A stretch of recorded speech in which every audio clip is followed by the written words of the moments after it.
Estamos de volta com o segundo bloco do programa Ponto de Vista, hoje recebendo o vereador Israel Veloso, Tutu, e o professor Roberto Kawasaki, economista, professor e gestor das faculdades Facate, ex-vereador e presidente dessa Casa Legislativa também, e que está falando sobre os efeitos da alta do dólar no dia a dia das pessoas, na economia, tudo que isso está causando aí para a nossa sociedade, além da questão da apreensão, também as mudanças e as dificuldades.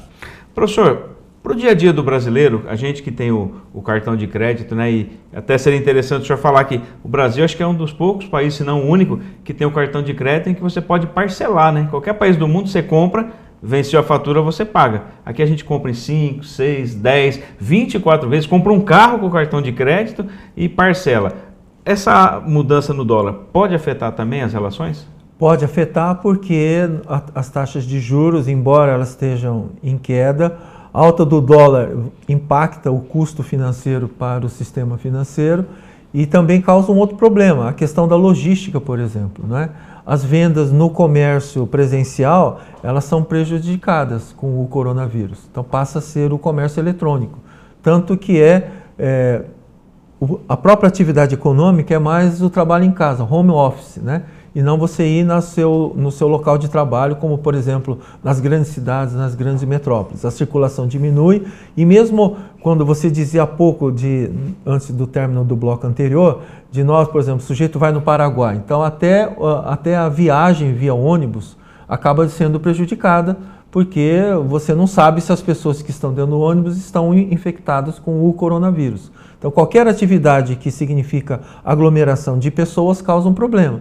Então, toda atividade ela será prejudicada e a atividade de comércio já está sendo prejudicada. Boa parte de empresas do setor produtivo já estão antecipando férias coletivas por falta de equipamentos, de peças, né, vindas da China. Ou seja, todo o processo produtivo está sendo prejudicado pelo coronavírus. Então, o impacto disso, na verdade, a dimensão real nós ainda não temos no atual momento. Ela será ainda muito maior nos próximos meses. Tanto que a gente ouve os infectologistas falando, né, do tamanho do número de pessoas infectadas, fazendo algumas previsões, são previsões, a gente não tem noção do que realmente virá. No entanto, como o controle, nós não temos uma profilaxia muito eficiente devido ao desconhecimento, então isso ainda, o tamanho do impacto sobre a economia, ela ainda precisa ser devidamente aquilatada. Não é possível ainda ter esse impacto, mas de qualquer forma, a atividade econômica como um todo acaba sendo prejudicada por conta de que as pessoas, por conta da crise, elas vão direcionar o seu consumo para as atividades mais básicas, de sobrevivência mesmo. E com isso, as aquisições de consumo de produtos mais sofisticados vão ficar para um segundo plano. Aí o efeito da crise ainda vai ser ainda maior. Compras pela internet, principalmente em dólar, né? Hoje tem muitos sites onde a pessoa compra qualquer produto pela internet, houve até uma mudança na legislação, isso também tem que ter um certo cuidado. Com a alta do dólar, cada um basta fazer um cálculo bem simples, né? E a gente ainda não chegou no nível máximo. É óbvio que com a alta do dólar no patamar que nós nos encontramos, é claro que o nível de comércio já caiu e deve cair para os próximos meses. Então, toda precaução neste momento, como a gente dizia, a atividade do consumidor depende muito da expectativa que ele tem e o comportamento é em função do nível de confiança que ele tem sobre a economia e como esse impacto ele é negativo, então ele vai se retrair. Então é de se esperar para os próximos meses uma queda substancial no nível de consumo e das aquisições de compras, inclusive pela internet. Professor, a gente está vendo nos telejornais a questão da Bolsa de Valor, do câmbio, mostrando lá a subida, a descida, algumas bolsas que muitas vezes precisam até parar no meio do dia as transações para não quebrar, não fechar de vez. E aquela pessoa que está em casa começa a se habituar com isso. Explica um pouquinho como é que é esse processo, né? A Bolsa de Valores, como é que ela lida no dia a dia aí com essas questões. Sem dúvida. A Bolsa brasileira, que é a quarta maior Bolsa de Valores do mundo, Isso já dá uma dimensão exata do tamanho da nossa economia, né, e da Bolsa, e ela foi crescendo ao longo do tempo, e hoje nós temos mais empresas lançando ações de venda na Bolsa, maior número de investidores, como disse o vereador Tutu, né, investidores individuais, por exemplo, fazendo grupos, né? Então, os investidores aumentaram bastante, chegamos naquele patamar de 100 mil pontos, e com a crise isso já se reduziu bastante, e causa preocupação, por quê? Porque você adquirir ações de empresas é na expectativa de que elas tenham faturamento e lucro e você possa receber dividendos. Na medida em que a crise vem, o faturamento cai, o nível de lucro diminui, o lucro por ação também diminui, então as bonificações e também os dividendos serão menores. Então, com isso, o investidor ele foge da Bolsa. Então, é por isso que a Bovespa cai e ele vai ao dólar na medida que o dólar sobe. Então, isso é altamente prejudicial. E dólar e Bolsa sempre caminham em sentidos opostos. Ou seja, quando a economia ela está bem, normalmente o dólar cai e a Bolsa sobe. Quando a crise vem, ocorre o contrário. O dólar sobe e a Bolsa cai. O problema é que a extensão da crise econômica, quando ela é econômica, depende muito daquilo que o governo, daquilo que o Ministério da Economia toma como medidas para poder conter a crise. Neste momento, como não depende da economia, e sim depende da questão da saúde pública, então, na verdade, o que o Brasil fizer, o que o Ministério da Saúde fizer, vai ter um impacto muito maior sobre a economia neste atual momento do que o ministro da Economia, Paulo Guedes, fizer. Então, dependemos hoje mais do Mandetta do que do ministro Guedes. Vou fazer uma pergunta para os dois, mas eu vou fazer primeiro para o vereador como um consumidor, depois para o senhor como economista. Vereador, o que o senhor acha dos combustíveis, né, do preço? Nós tivemos várias altas, diminuiu em alguns momentos, mas não foi repassado, né? O senhor como consumidor, como é que o senhor vê isso? O que o senhor espera aí da questão dos combustíveis? Com certeza essa alta, essa baixa, assim, confunde a cabeça do consumidor. Então, no momento estável do país, que estava aumentando o valor do combustível. Mas é claro que tem tudo a ver com o comércio até internacional. Eu vejo com maus olhos. A gente fica preocupado, porque como a gente viaja muito, então a diferença de regiões, a diferença do valor no bolso tem aumentado. Essa diferença aí que eu costumo falar é negativa, porque é um consumo maior pela distância que eu pratico, né? Porque o alcance com o qual eu trabalho aumenta, então eu consumo mais. E eu só tenho visto crescer. E é muito preocupante, porque agora com o problema do coronavírus, a gente tende a diminuir a questão do consumo, mas os valores vêm aumentando. Então é muito preocupante. Economista, como é que o senhor vê, professor, essa questão dos combustíveis? Concordo com o vereador Tutu. Realmente, com a alta do dólar, não nos esqueçamos de que o preço do barril do petróleo ele é estabelecido no mercado internacional em dólar.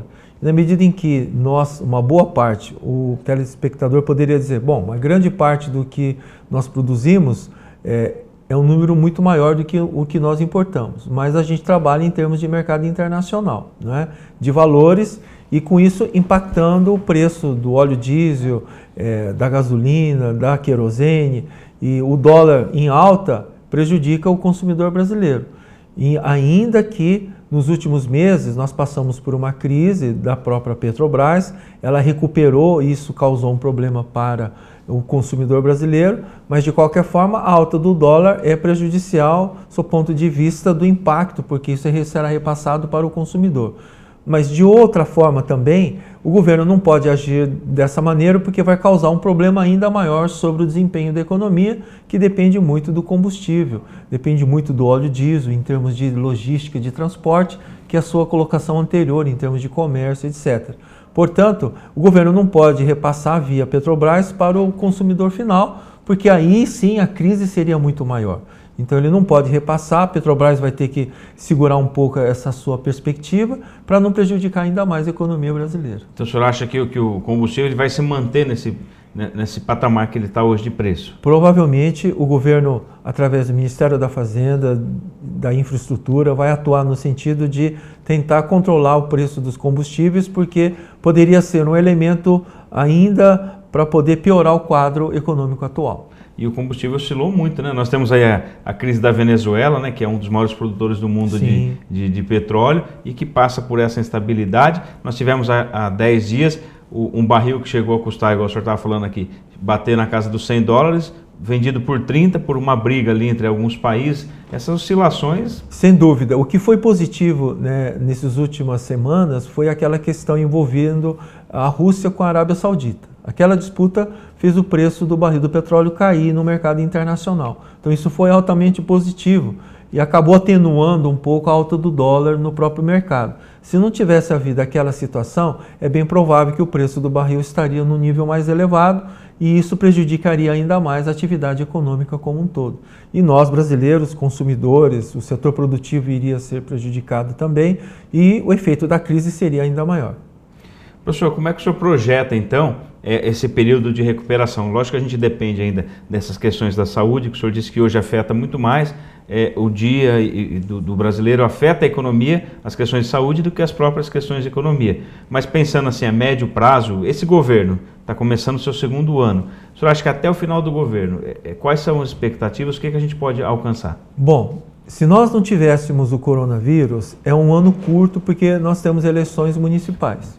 Poderia alguém dizer, bom, mas o que tem a ver a eleição municipal com a atuação do Congresso? A atuação do Congresso acaba sendo afetado porque o vereador Tutu, por exemplo, e tantos outros candidatos que serão, né, no mês de outubro, nós temos um processo legislativo, né, de convenções, etc. E os deputados federais, principalmente, nem tanto os senadores, mas eles vão estar envolvidos com as suas bases eleitorais. Então eles vão ter, digamos, uma atuação parlamentar prejudicada em função das eleições municipais. Por quê? Porque daqui 2 anos, esses mesmos deputados federais encontrarão nos vereadores, prefeitos, vice-prefeitos eleitos os seus companheiros para poder atuar daqui 2 anos. Então, é um ano curto, seria, mas em função do coronavírus é mais curto ainda. Então, este ano, como eu disse, é um ano perdido por conta desse quadro, mas de qualquer forma, mesmo tendo uma atuação menor por parte de deputados federais, é preciso que o governo federal, o Ministério da Economia principalmente, entre em entendimento com o Congresso, como o jornalista e nosso professor Rogério disse há pouco, é preciso que as reformas administrativa e tributária principalmente caminhem numa velocidade maior para que possam ser aprovadas ainda neste ano.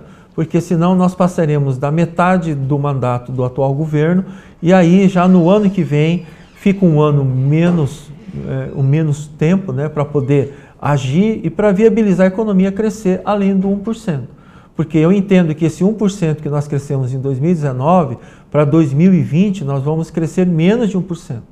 Corremos um sério risco de ter recessão. E para recuperar uma economia recessiva, em 2 anos, nós temos eleições este ano e vai acabar impactando as eleições de daqui 2 anos. Então fica um tempo muito curto para a economia brasileira. Então as reformas, principalmente a tributária, precisa ser aprovada ainda neste ano, mas com um calendário, digamos, de trabalho por parte do Congresso Nacional mais curto, eu fico muito preocupado. Bom, vereador, nós estamos caminhando para essa parte final do nosso programa e a gente está vendo, né, que o quadro é um quadro de apreensão, mais de expectativa e um otimismo contido, né, a médio e longo prazo, né? É isso que a gente deve esperar, né? Com certeza. Como as coisas são decididas longe, né, de nós aqui que estamos no município, até mais longe, um município menor, então é uma preocupação muito grande, porque as coisas boas demoram para chegar e as coisas ruins, quando a gente menos espera, chegam também. Então a gente tem que ter mais confiança, tem que ter um cenário, pensar otimista, mas infelizmente com a questão do coronavírus e com as questões de políticas públicas e também questão da política federal, a gente tem que ter um cenário preocupante. A gente tem que ficar seguro com as ações aqui do nosso município para não deixar cair, a peteca cair, mas ter esse cuidado e controlar aqui o nosso comércio, controlar as situações financeiras dentro de casa para que não tenha um impacto tão grande quando talvez essa maior preocupação chegar. Professor, eu queria perguntar para o senhor, a gente está falando sobre economia, mas o senhor é presidente de honra da CERT, o senhor tem um envolvimento muito grande com a política, com a questão da nossa colônia japonesa, que tem uma história fundamental aqui em Tupã, e nós tivemos vários eventos que acabaram sendo suspensos, cancelados, por relação ao medo, né, do coronavírus. Como é que o senhor vê essa questão também, né, como alguém da sociedade, para a gente enfrentar esse momento?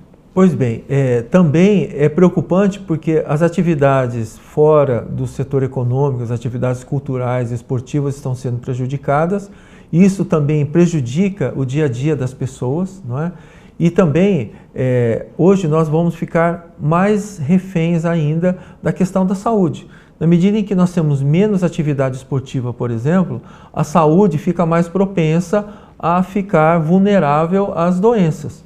Nós estamos chegando num período de outono e inverno, já está terminando o verão, vem o coronavírus, então eu diria que se nós tomarmos as devidas medidas de precaução com relação ao coronavírus, nós vamos ajudar em muito, evitando que um quadro econômico fique ainda pior. Então, se cada um de nós atuar no sentido de tomar as devidas precauções sanitárias, de saúde pública, higiene pessoal, se alimentar bem e procurar evitar aglomerações e todos aqueles cuidados, né, que os médicos, que a classe da saúde traz como informação, é preciso que a gente adote e que a gente tenha muitos cuidados, evitando que a propagação do vírus seja ainda maior e que, se isso ocorrer, o impacto sobre a economia será realmente muito pior do que ela já está sendo no atual momento. Ou seja, se a gente passa para um quadro de pandemia mundial, nós não temos uma epidemia em termos de Brasil,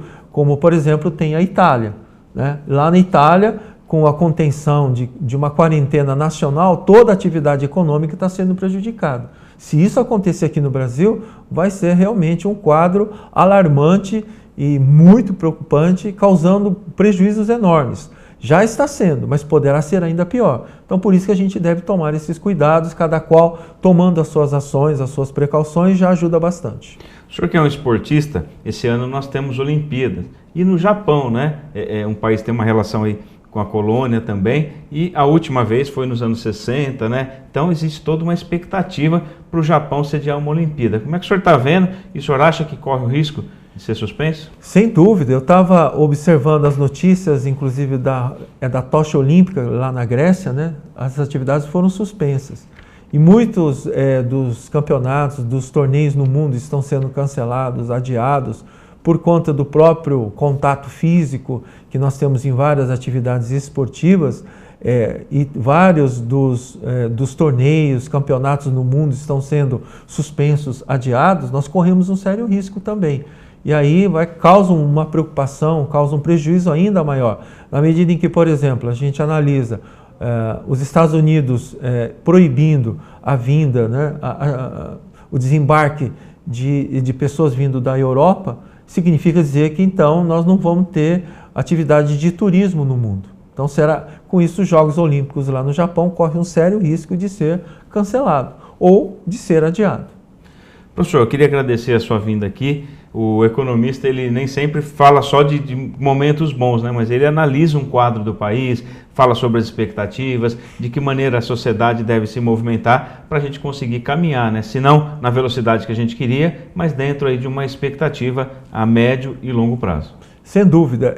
Como um último recado, eu acho que a gente tem que manter a serenidade. Acho que isso é fundamental. Se nós perdermos a serenidade, nós entrarmos com um aspecto puramente emocional, aí as nossas ações deixam de ser humanas, deixam de ser racionais. E neste momento é preciso a racionalidade absoluta. E a tranquilidade, como disse o vereador Tutu, para a gente poder ter perspectivas, nós precisamos estar num quadro de saúde pública melhor. Porque se nós tivermos um quadro de epidemia, imaginem o que isso causa de prejuízo para todos nós. Isso não pode acontecer. Então é preciso que cada um mantenha a tranquilidade, tome as devidas precauções para que os prejuízos possam ser atenuados. Vereador? Queria agradecer a presença do professor e também aceitar o nosso convite aqui para poder esclarecer, trazer informação que é devida à população, uma aula praticamente aqui, né, professor, de economia. Então, a nossa palavra para a população, para realmente ter serenidade, realmente, ter uma certa preocupação, mas ter um otimismo, que tudo possa melhorar, que você tenha todos os seus afazeres e todas as suas contribuições controladas, tanto da parte física, mental e também financeira. Então, que você possa estar com os pés firmes no chão e não ficar preocupado com os fake news, não ficar passando isso para frente, porque possa também atrapalhar na questão comercial, também social aqui na nossa cidade. Então, a gente obter informações verídicas, né? A gente procurar saber de onde está vindo, de onde é essa fonte, para a gente poder passar realmente a informação correta. Então, você também fazer toda a higienização, lavar bem as mãos, que é a medida que o OMS tem passado para a gente, que os médicos têm passado, inclusive veio o Dr. Douglas aqui, pouco tempo na TV Câmara, passar algumas informações de como ter esse todo cuidado com a saúde pública e você ter consciência de que você pode contribuir com a sociedade fazendo isso. E esperamos que em breve esse vírus, essa pandemia que ainda não chegou no Brasil, passe logo e a nossa economia possa voltar a crescer, como era a nossa expectativa, e que o Brasil possa se levantar e crescer e que nós possamos ser referência mundial. Obrigado, vereador Israel. Obrigado ao professor Roberto Kawasaki, economista, professor da Facate e também alguém da nossa comunidade que busca entender essa questão e levar orientação às nossas pessoas. E obrigado a você de casa que acompanha a programação da TV Câmara. Nós falamos hoje sobre a questão do dólar, mas ligado às questões econômicas, às questões de saúde e tudo que envolve aí essa alta do dólar nesse início de 2020. Nós ficamos por aqui, agradecemos a sua companhia, a sua participação e até um próximo programa.